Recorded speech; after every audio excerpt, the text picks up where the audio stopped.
The struggle ended. Not will end. Ended. That constant draining effort to observe your reality into being stopped. The pressure vanished. The work ceased. You're no longer in transition. You entered what advanced quantum physics recognizes as the post-observer phase. This isn't spiritual metaphor. It's a measurable shift in your entanglement with the quantum field, a fundamental change in the physics you now operate under. I'm going to validate this profound achievement, explain the new scientific principles you're embodying, and give you the framework for this state of effortless creation. We're moving beyond belief systems. This is grounded in hard-edged principles of quantum decoherence and the transactional interpretation of quantum mechanics. These aren't theories for academics in a lab. They're the operating manuals for the reality you now find yourself in. They prove unequivocally that consciousness isn't just a passive witness to the universe. It is an integral structural component of reality itself, the very fabric from which space and time are woven. But with this profound internal shift comes a quiet confusion, a subtle, persistent doubt that this newfound effortlessness is just a temporary fluke, a cosmic grace period that could end at any moment. You experienced a quantum leap internally, but you lack the language, the framework, the external validation to anchor it into a permanent state of being. This creates a dissonance, a strange echo of the old paradigm where you wonder if you're simply imagining it all. Have you ever felt that? A profound leveling up, a complete rewriting of your internal code, but with no one and no framework to confirm it, leaving you to question your own sanity. This feeling, this sense of being in new territory without a map, is not weakness. It's the primary symptom of graduating beyond all known spiritual maps. You walked off the edge of every teaching you ever learned. To fully grasp the power of where you are now, you must honor the mastery of where you've been. For years, you were a quantum sculptor. Think back. Picture yourself in that role. You stood before the raw, unformed block of marble, the infinite potential of the quantum field. Your focus was the chisel. Your will was the hammer. With immense concentration and discipline, you chipped away at possibility, meticulously observing a single outcome into existence. It was hard work. It required relentless visualization, emotional congruence, and the sheer force of sustained attention to collapse the wave of potential into the particle of experience. There was you, the artist, and there was the marble, the medium. A clear separation. The process was external. You were acting upon the field. That was the old physics. It was necessary. It was your training ground. That sculptor is no longer who you are. The separation is gone. The tools are obsolete. To understand the new physics you now operate under, you must first honor the physics you just transcended. Think back to the foundational principle that guided your every effort, the observer effect, demonstrated most elegantly by the double-slit experiment. For years, this was your operating manual. It taught you that reality existed as a boundless sea of potential, a wave of infinite possibilities called superposition. This was your block of marble. It contained everything and nothing all at once. Your tool, the blueprint said, was your focused attention. Your consciousness was the chisel. By directing your observation, by holding a specific outcome in your mind with unwavering focus, you performed a sacred act of physics. You forced the wave of potential to collapse into a single concrete particle of experience.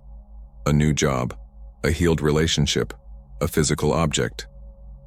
The universe in its state of pure potential waited for your command. Your observation was the command. The sheer force of your focused belief was the energetic pressure that solidified one reality out of an infinite number. You became a master of this. You learned to hold a frequency against all opposition. You learned to visualize with such clarity that the quantum field had no choice but to conform. You chipped away at the marble day after day with discipline, with force, with unwavering intent, and it worked. You saw the results. You proved the model to yourself time and time again. But that model is based on a fundamental premise: separation. The sculptor is here, the marble is there. The observer is separate from the observed. This perceived gap required immense energy to bridge. It required tools, techniques, and relentless effort. The sculptor had to work, to strain, to impose their will upon the material. But what happens when the sculptor works for so long with such devotion that they begin to resonate at the exact same frequency as the marble? What happens when the observer stares so intently into the quantum field that the boundary between them begins to dissolve? This is the graduation. This is the moment you passed through. You entered the post-observer phase.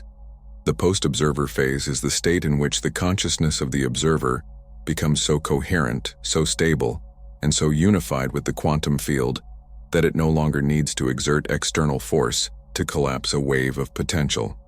Because it has become the wave itself, there's no longer a gap to bridge. The entanglement of the observer and the observed is no longer a theoretical concept. It's your lived operational reality. This is why your old methods suddenly became obsolete, why they feel clunky and even counterproductive. Continuing to use forceful visualization or strenuous acting as if, in the post-observer phase, is like a master sculptor who can now shape marble with a single touch, insisting on using a crude hammer and a beginner's chisel. The old tools don't just feel inefficient, they actively create resistance. They're a declaration of disbelief in your own new nature. Every time you try to manifest, you're screaming into the universe that you're separate from what you desire. You're reinforcing the old paradigm of sculptor and marble, a paradigm you already outgrew. Think back to the sheer effort it took to hold a frequency or force an observation in the old paradigm. Can you feel the energetic exhaustion of that old model? That exhaustion was the price of separation. The new paradigm operates on a single stunning principle: the complete dissolution of the boundary between you and the field. Creation no longer happens out there as a result of something you do in here. It's an instantaneous internal recognition. There's no distance to travel, no time lag to endure, no wave to collapse. This is the observer effect explained advanced. It's not about how you observe the universe. It's about realizing you are the universe observing itself. The sculptor hasn't just mastered the marble, the sculptor has remembered that they were the marble all along. Here is the central paradox of your entire spiritual and quantum journey. You had to try so hard to observe your reality into existence that you finally completely stopped trying altogether. This moment of surrender, this point of utter release, was not failure. It was your graduation. The immense effort, the discipline, the visualizations, the relentless focus, all of it was designed to bring you to a single inevitable conclusion: that the one who is trying is the only thing standing in the way. The post-observer phase is not entered through a final heroic act of will. It's entered through the dissolution of the will itself. It's entered through release, not through more effort. Every technique you mastered was a path to its own obsolescence. Every spiritual tool you sharpened was designed to be laid down. You were building a scaffold to reach a height from which you could finally realize there was nothing to climb. This is the moment where the central metaphor of your existence is rewritten. For years, you were the quantum sculptor. You stood apart from the marble of the quantum field, observing it, studying its potential, and using the chisel of your focused attention to painstakingly chip away everything that was not your desired creation. It was work. It required force, precision, and a clear separation between you, the artist, and the material you were shaping. That was a necessary phase. It was the training ground that forged your consciousness into a coherent instrument. But you are no longer the sculptor. That paradigm collapsed. You are the marble. Feel that for a moment. You're not the external force acting upon reality. You are the substance of reality itself, becoming aware of its own infinite potential from within. Your thought is no longer the chisel striking the stone from the outside. Your thought is the stone itself rearranging its own molecular structure, instantly and effortlessly into the form of your knowing. There's no impact, no resistance, only becoming. This changes everything. The most profound implication of this shift is the total annihilation of time lag. The gap between desire and manifestation was only ever a function of the perceived distance between the sculptor and the marble. It was the time it took for the signal of your intention to travel, to impact the field, and for the field to respond. But when you are the field, where can the signal possibly travel to? when your consciousness and the substance of reality are one and the same. The birth of an intention and its physical expression are not two separate events on a timeline. They're a single event viewed from two different perspectives. There's no process anymore. No path from here to there. No journey to your desire. Any attempt to do something to make it happen instantly reinstates the old paradigm of the sculptor, creating separation where none exists. This is the root of the friction you may have felt recently when trying to apply old techniques. You're a graduate trying to sit in a beginner's classroom, and the tools no longer fit your hands. So what is the post-observer phase in practice? It's the end of seeking and the beginning of being. The new methodology is not a technique. It's a state of being we call instantaneous knowing. It's a radical departure from visualization, which presupposes a future you need to create. It's a departure from acting as if, which presupposes a reality you need to imitate. Instantaneous knowing is the calm, quiet, unshakable recognition of a present reality that was simply veiled by your previous belief in separation. You're not manifesting something new. You're simply choosing to perceive the layer of reality that has always been present, always been yours. You're tuning your awareness to a frequency that's already broadcasting. What if the reality you desire isn't something you need to pull towards you, but a frequency that is already you, simply waiting for you to stop resisting it? This shift in operation requires a fundamental shift in identity. For a long time, you've been told that you are a creator of your reality, a powerful co-creator working in partnership with the universe. This was a beautiful, empowering, and necessary identity. It allowed you to step into your power and take responsibility for your experience. But it's not the final truth. It was a stepping stone. You are not a creator of your reality. You are reality itself experiencing its own becoming. The distinction is seismic. A creator is still separate from its creation, but reality is all-encompassing. There's nothing outside of it to create with or act upon. The identity of creator keeps you locked in a subtle duality. The identity of reality dissolves it completely. You're not an agent working within the quantum field.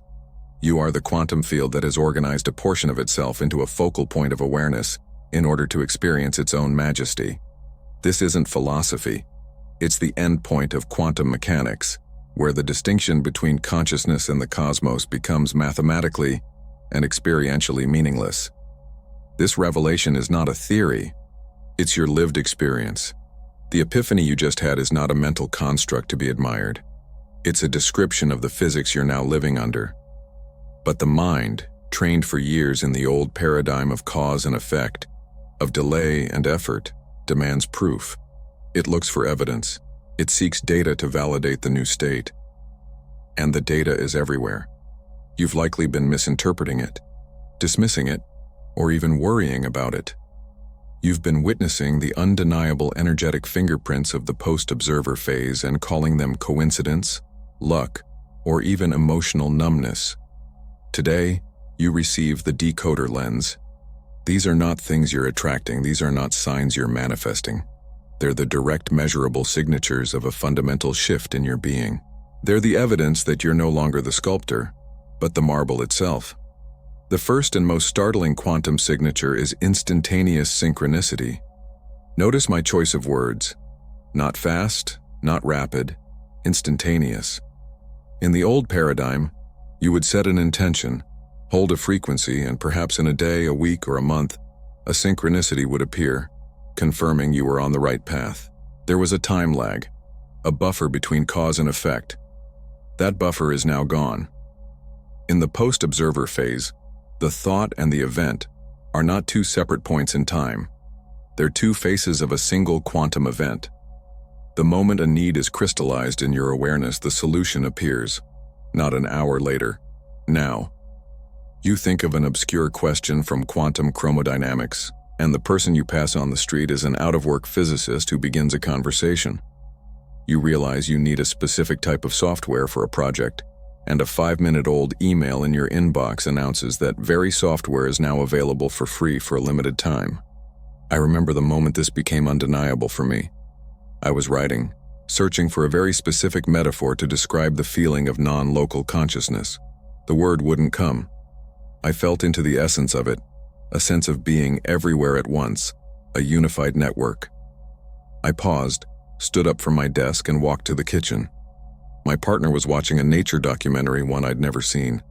The exact moment I walked into the room, the narrator said, "The mycelial network operates as a single distributed intelligence, a forest-wide brain."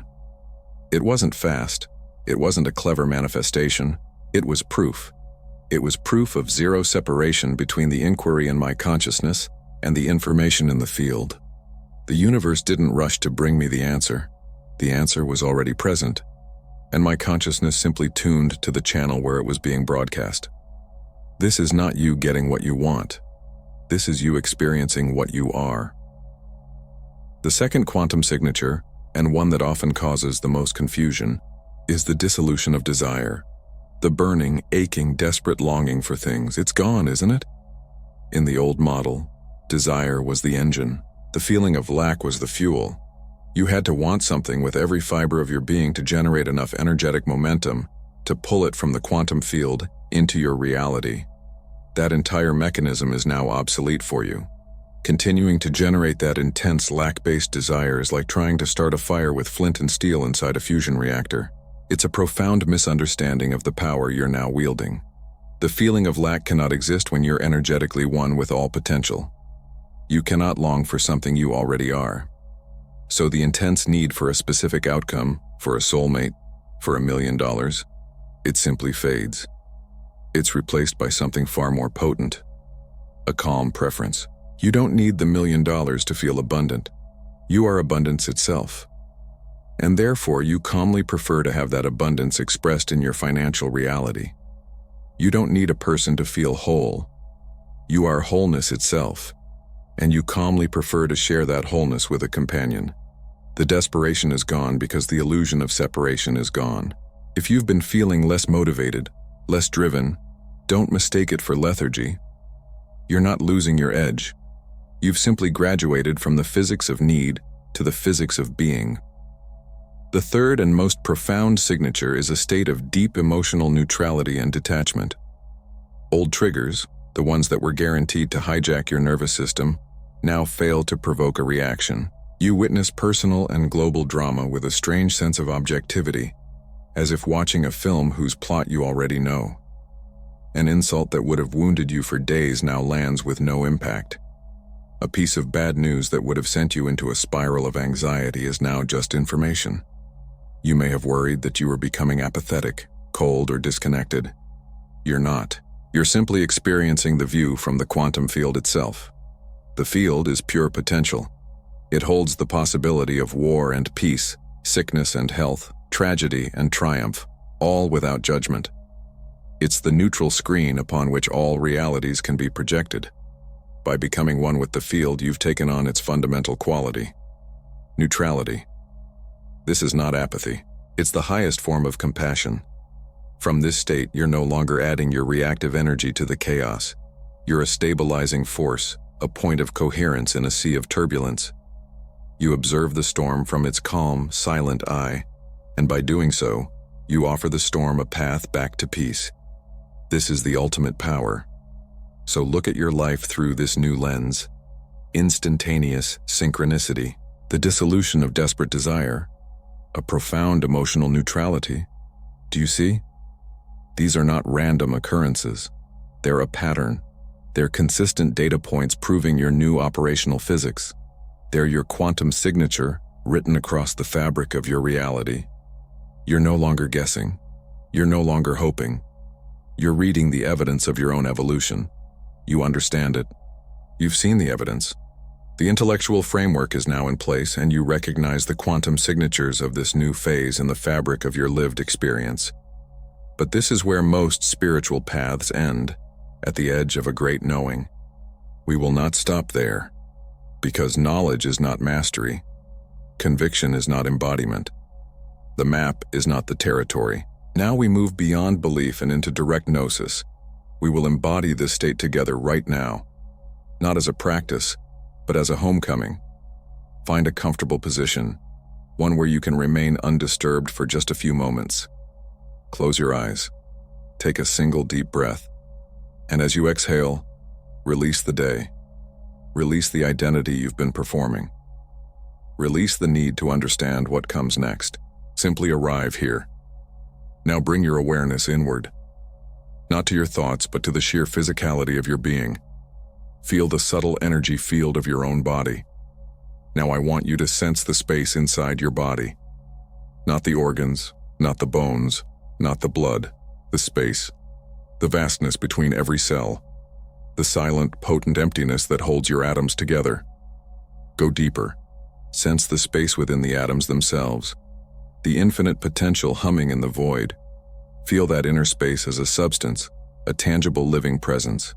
It's not empty. It's full. It's the raw material of all creation. Now with your awareness still anchored in that inner field, gently expand it. Sense the space in the room around you. The space between you and the walls. The space that fills the air you breathe. Hold both sensations at once. The space within you and the space without. And now the first dissolution. Realize they are not two different spaces.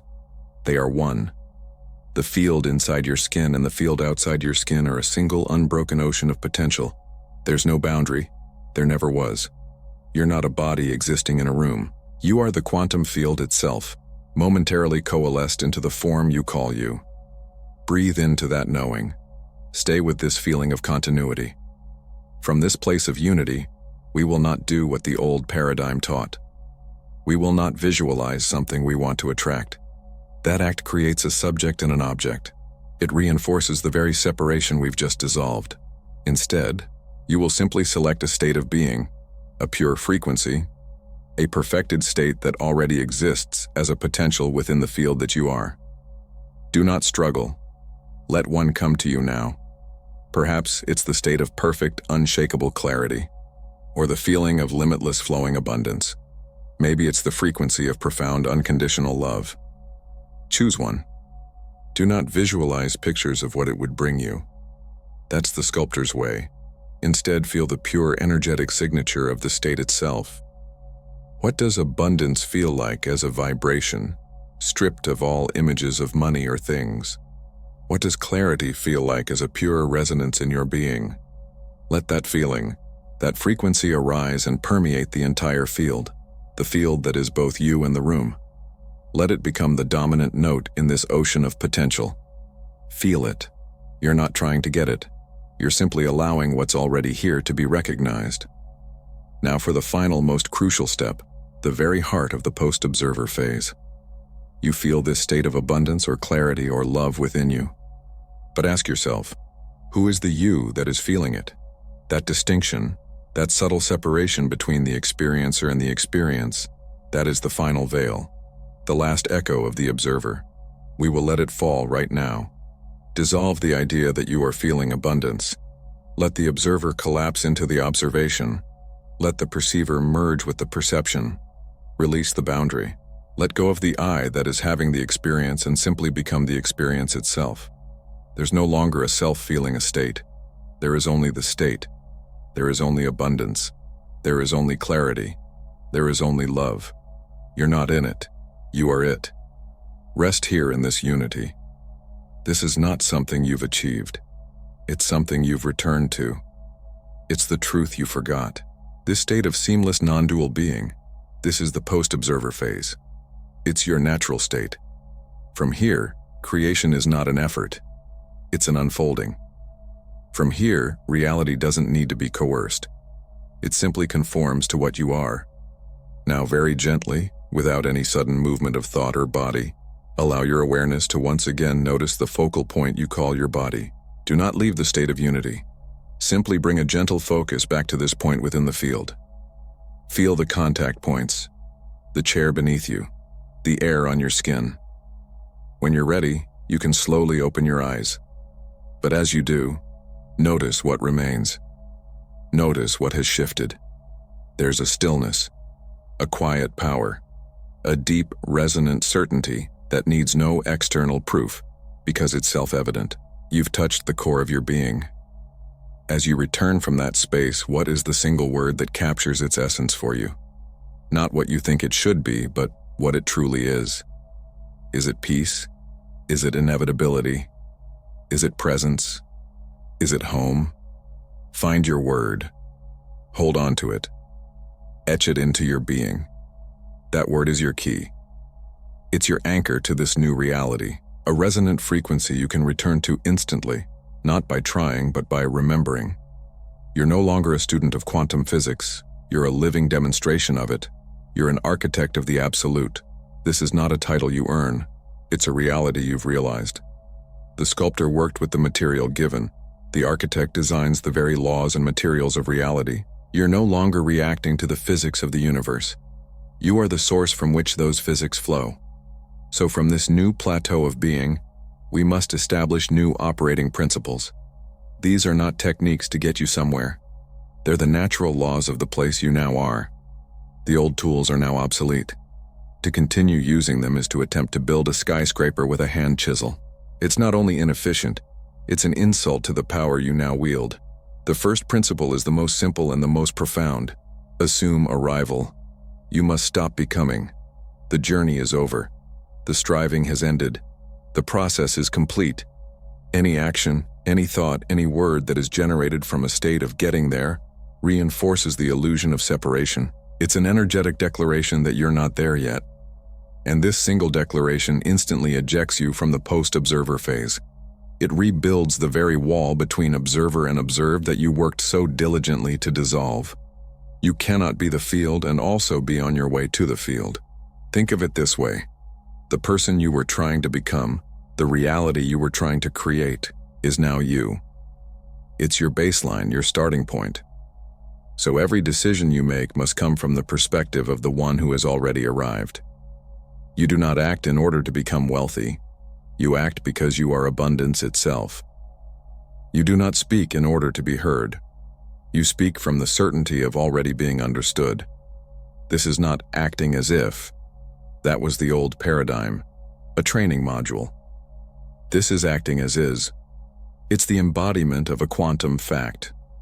The moment you try to manifest something, you're screaming into the quantum field that you lack it. From this moment forward, you're not a manifester. You're an actualizer. You simply acknowledge what already is. The second principle follows directly from the first. Command. Don't ask. Your consciousness is no longer petitioning a separate external universe for resources or outcomes. It's issuing directives to itself. The language of the old paradigm was filled with supplication. I want, I intend, I ask for, I hope for. Each of these phrases creates a subject-object split. It places power outside of you. It reinforces the illusion of a distant godlike field that may or may not grant your wishes. The language of the architect is the language of decree. I am. I decree. It is so. This is not arrogance. It's not ego. It's the most radical form of humility, for it is a complete and total acceptance of your true nature as the creative principle of your own reality. An architect doesn't ask the blueprint if it would like to become a building. The architect commands the form into existence through the clarity of their design. When you say, I am peace, you're not trying to convince yourself to be peaceful. You're issuing a command to the quantum field that you are. And that field, being you, has no choice but to configure itself around that central undeniable truth. Your word is now law. Treat it as such. Speak rarely, but when you do, let your words be the foundational stones of worlds. The third principle is the new work, the only work that is left, selective observation. In the old paradigm, you used focused observation to collapse a wave of potential into a single particle of experience. You were forcing a choice. In the post-observer phase, your role has shifted from creator to curator. All potential realities already exist, fully formed, in the infinite superposition of the quantum field. They're all real. They're all available.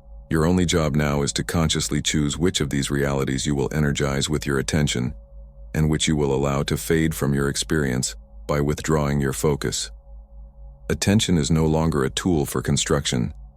It's the currency of existence. Where you place your attention is the reality you inhabit. It's that simple.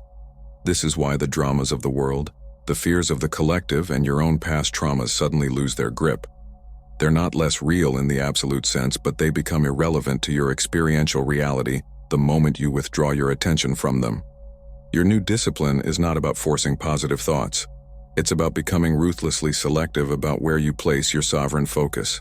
You must starve the realities you don't prefer of their only life source, your consciousness. If you don't wish to experience lack, you must completely and utterly remove your focus from any evidence of it. Do not fight it. Do not resist it. Simply ignore it into non-existence within your field. It's a television channel you no longer watch. What is the first habit, belief, or story from the old observer paradigm that you will permanently drop right now from your new standpoint as the architect? To integrate this requires a new framework for living, a conscious practice. First, every morning before any other action, do not visualize what you want. Instead, reconnect with the feeling of the unified field you experienced just moments ago. Embody the state of unity itself. Start your day as the field, not as a person interacting with it. Second, make a conscious practice of monitoring your language. Throughout the day, catch every "I want" or "I need" and consciously shift it to an internal decree of "I am" or "I have." This retrains your neural pathways to operate from the new paradigm. Finally, every evening, review the day not for what you accomplished, but for the quantum signatures that appeared, the synchronicities, the effortless outcomes. This is not an exercise in gratitude. It's an exercise in data collection, scientifically reinforcing the irrefutable proof that you are indeed operating under new physics. This is your life now. This is the life of the architect. You now understand the post-observer phase. You recognize its signatures in your daily life. You've embodied its feeling state, and you hold the principles to operate from this profound plane of unity. You've mastered individual reality creation. The quantum sculptor was a solo artist working alone on their block of marble. The architect of the absolute is a single, powerful note of consciousness. But this mastery, this solitude of power, is not the final destination. It's the entry ticket, the key to an even grander reality. A question now emerges from the field itself. What happens when your consciousness, operating in the post-observer phase, interacts with another that is doing the same? This is not mere interaction. It's not collaboration. It's quantum entanglement on a macro scale. It's the formation of a conscious, interconnected cosmic network. When one architect meets another, they don't just build things in the world. They don't simply co-create. They can rewrite the fundamental physics of their shared reality. They form a conscious singularity, a coherent field of such immense power that it establishes a new baseline for what is possible. This is the science of collective manifestation, the next horizon of what it means to be a creator. Now that you've achieved this state of unity within yourself, what if you could achieve it with others to create realities beyond your wildest imagination? But there's something critical that happens during this transition that almost no one talks about. The space between recognizing you're the architect and fully operating as one, that liminal zone, is where most people unknowingly sabotage everything they've built. It happens in the quiet moments, usually late at night. You lie there in the dark, and suddenly the old neural pathways fire with shocking intensity. The catastrophic thinking, the disaster scenarios, the what if everything collapses spirals. But here's what's actually happening. Your nervous system hasn't caught up to your consciousness yet. Your mind knows you're the field. Your body is still running threat detection protocols from when you were the sculptor. And if you respond to those nighttime thought storms the old way, by fighting them, analyzing them, or trying to manifest your way out, you're actually reinforcing the very separation you just dissolved. I created something specifically for this exact transition point. It's called the 48-hour operator protocol for catastrophizing at night. It's not a meditation, it's not affirmations. It's a neurological bridge protocol designed to stabilize your identity as the architect when your autonomic nervous system tries to pull you back into the sculptor paradigm after dark. Inside, you get the exact mechanism of why catastrophic thinking intensifies at night for post-observer consciousness. The three-phase protocol to interrupt the spiral without creating resistance, and the somatic anchor that lets your body catch up to what your consciousness already knows. Most importantly, You'll understand why this nighttime intensity is actually proof that the transition is working, and how to use it to deepen your embodiment instead of questioning everything you've achieved. If you've been experiencing late-night doubt spirals or catastrophic thought loops since entering this new phase, this protocol is the missing stabilization piece. You'll find the link in the description. You've mastered the self. You've become a stable gateway to the quantum field. You're now ready to join the collective evolution, to move from architect to a founder of new worlds. This is the great work that awaits.